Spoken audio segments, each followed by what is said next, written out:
talk about it.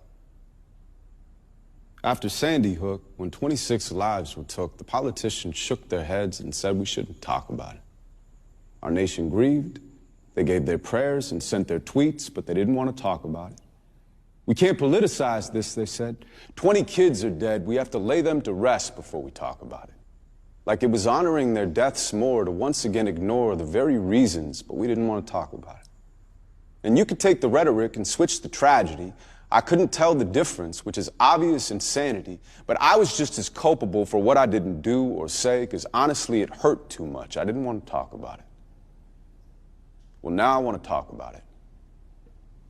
Private guns have killed more Americans since 1960 than all of our wars combined. Now, personally, that's a statistic that completely blows my mind. Or what about the number of our gun-related homicides? It's higher than any other developed country by 20 times. And that's not only crimes, because on the average, roughly 33,000 people every year lose their lives. If that was terrorism, we would lose our minds. If that's not terrorism, we have lost our minds. In fact, maybe terrorism should be redefined, because mass shootings have become a sign of modern times. When do we draw the line? When do we grow a spine and stop using the Second Amendment to hide behind?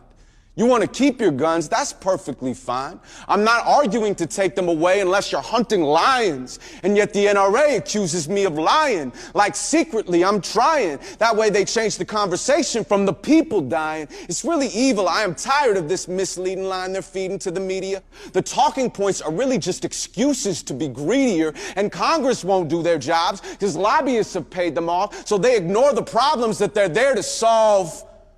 Public service has a private interest when campaign contributions make them liable to the parties that contribute. It's a form of paying tribute, but the dollars make no sense. How can a background check be something that we're against? If the prevailing argument is it's about our mental health, then it's illogical to think that regulations wouldn't help. And while the left and right fight